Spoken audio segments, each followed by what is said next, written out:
What's up, gamers? BT here. So today I wanted to take you through a few tips that might make you harder to kill in Tarkov, make it easier for you to spot people, and just make you overall more consistent between your raids. Let's jump into it.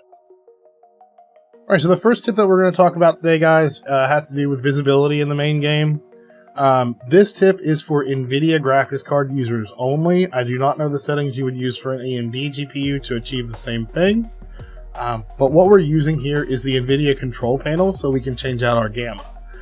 Standing in the hideout right now, I've got some post effects that are enabled to make it a little bit easier for me to see in the dark, but the lights are turned off and overall the game is pretty dark right now. If I head back to my desktop, right click anywhere on the desktop and go to NVIDIA control panel, that will open up this control panel menu here. Underneath the control panel menu, I can navigate down to display and adjust desktop color settings, and then choose my monitor that I have the game on here and adjust the gamma to make the game brighter.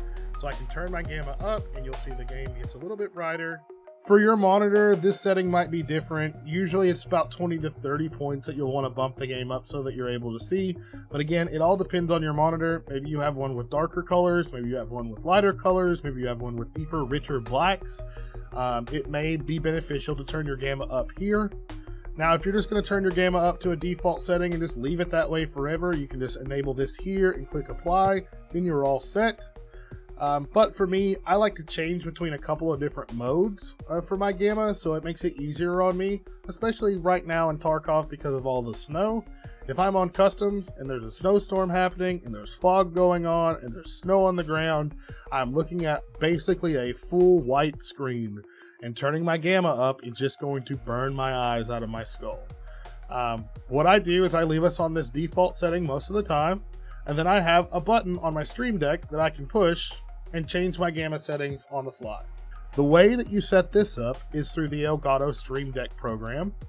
Underneath the Elgato Stream Deck program, you can go into your settings here, go to plugins and click this plus icon, and that will bring you over to the Elgato store. Underneath the Stream Deck store, you can search out a plugin called Screen Colors.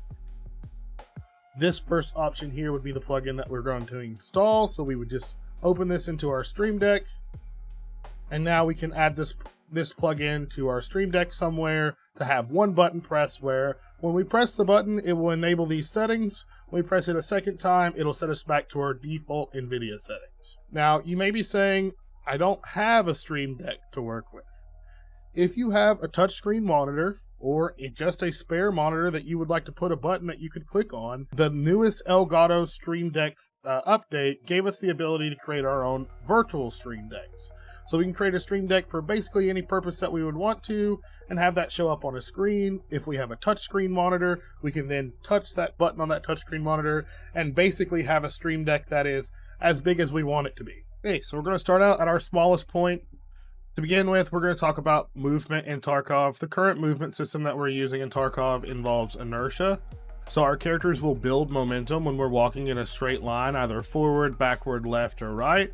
And that amount that the momentum is increased is all dependent on how heavy our character would be. Even at the minimum amount of weight, you're still going to have to deal with inertia in your peaks. So today we're going to start talking about circle strafing versus linear strafing. Linear strafing in Tarkov is the act of moving in a straight line and then trying to change your momentum or your direction back to the opposite direction. On the keyboard, it would look something like this. If I'm moving forward in a straight line, I'm holding W, and then when I want to go backwards, I would press S. As you can see, it takes a split second for my character to stop there and then change his momentum and start walking backwards. If I had a heavy backpack on, I was full of gear, 70 kilos, something like that, that time to come to the stop and reverse my direction is increased a bit. So to combat the inertia that we feel when we're moving in a linear direction in Tarkov, we would use a circle strafe to break our momentum. Circle strafing in Tarkov is where we just input our direction keys in a circle. WASD or WDSA, whatever the case may be for the angle that you're on, you're going to move your character in a circle because it will break your inertia and pull your momentum around so you can change directions nearly instantly. So let's say we're on an angle here and we're just trying to peek out around it. If I just use a linear strafe, I will step out to the right, step back to the left, step out to the right, step back to the left. You'll notice that the more I do this, the more inconsistent it is. Momentum is pulling my character out or back further than I intend to sometimes. So to combat that, we circle strafe. If we move in a circle, we can change our direction nearly instantly. We can also break how far we're moving out to the right or out to the left, so our peaks are more consistent, tighter to the angle, and it makes us harder to hit. Now there are some times in Tarkov where a circle strafe might actually lead to you being killed. One place, for example, that I know is notorious for this is on 3-story dorms and customs.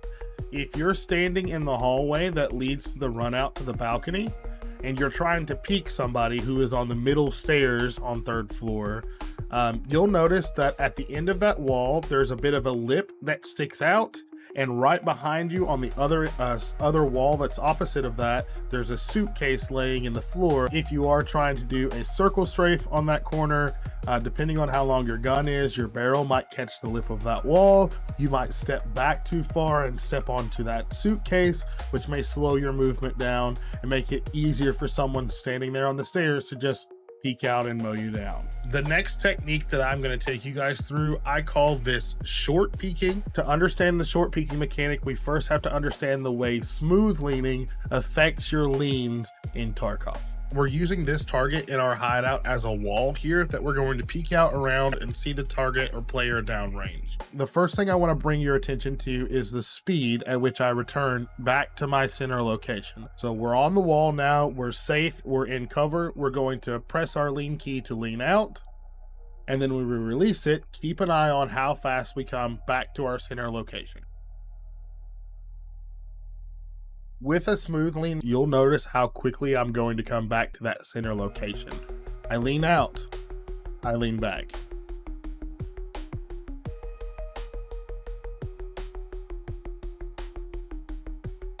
We're not talking seconds faster, we're talking a split second faster, but in Tarkov, every second matters, every split second matters. This could mean the difference between a player seeing me on this angle or not, or me catching a bullet from a random spray or being back in cover. So the way that this mechanic works is you're going to input a slow lean during your regular lean in order for you to snap back to cover a little bit faster. I lean out around the corner, I tap my smooth lean key in that same direction, and then I release to come back into cover quickly. The next technique that I want to show you guys is something that I call short peeking. Short peeking is where I will use a smooth lean input to first of all break my inertia so my step is smaller, and also snap me back to center location a little bit faster than just a regular lean animation. In the hideout again, we're looking at this target as a wall and the target behind it as a player or target that we're trying to shoot at. If we step out to lean and step back, we can see it is relatively quick. We can definitely pick up kills this way, but the steps are inconsistent. I'm either stepping out further to the right or stepping back further to the left than I intend to each time, and that's because inertia is slowly pulling on my character. I'm moving my momentum around and pulling me out further than I would want to, or pulling me back further than I would want to around that corner. I'll ADS so you can see what this looks like from my crosshair. I'm going to pull my mouse up so I'm not moving my crosshair at all. Step over to the right, step back, step over to the right, step back. I'm already over to the shoulder of this target. I've stepped back a lot further to the left than I intended to, but the timing of my inputs is almost exactly the same.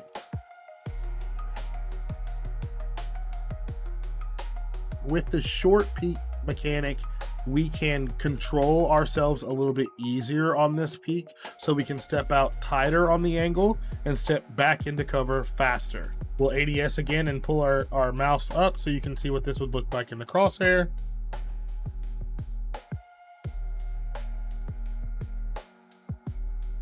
So still slightly inconsistent because of the way inertia and momentum work, but way more manageable because my steps are so much smaller. If I take a look at the floor and do a regular lean mechanic, we're going to take a look at our front foot to count how many boards we're going to move over.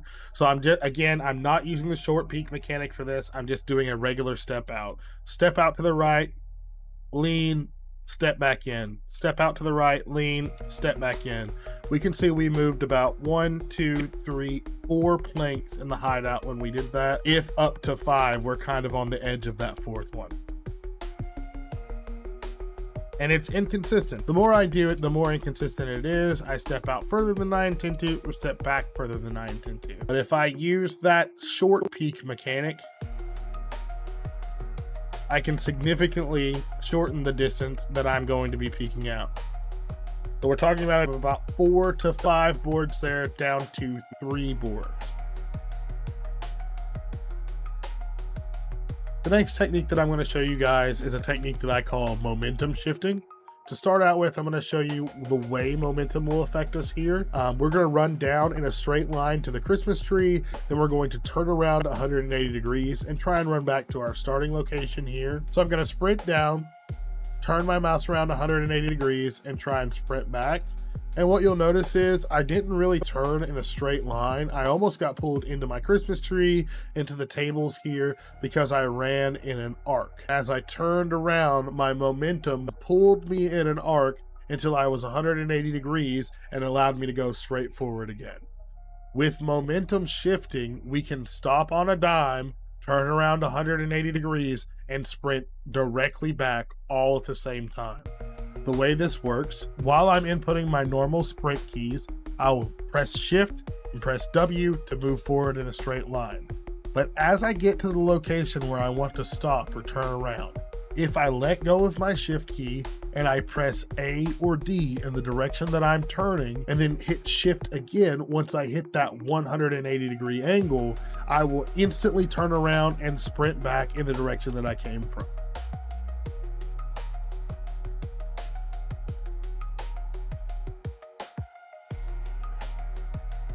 So momentum shifting is a super useful technique that you can use in a variety of ways. One of the main use cases that I use it for is to sprint bait common angles. So we can sprint out to the door, turn around and sprint back as soon as our character reaches the door.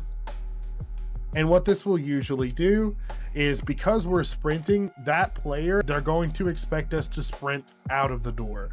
They'll most likely take a pre-fire or take a shot as soon as they see any portion of your body hit that doorway.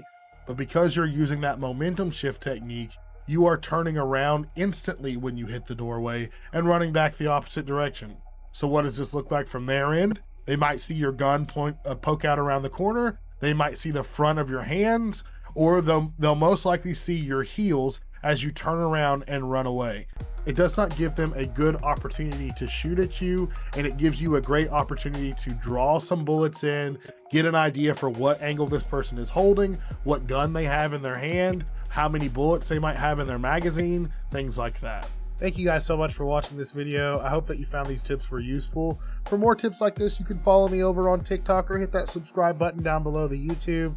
You can also find me live most nights over on Twitch around 8 p.m. Eastern Standard Time.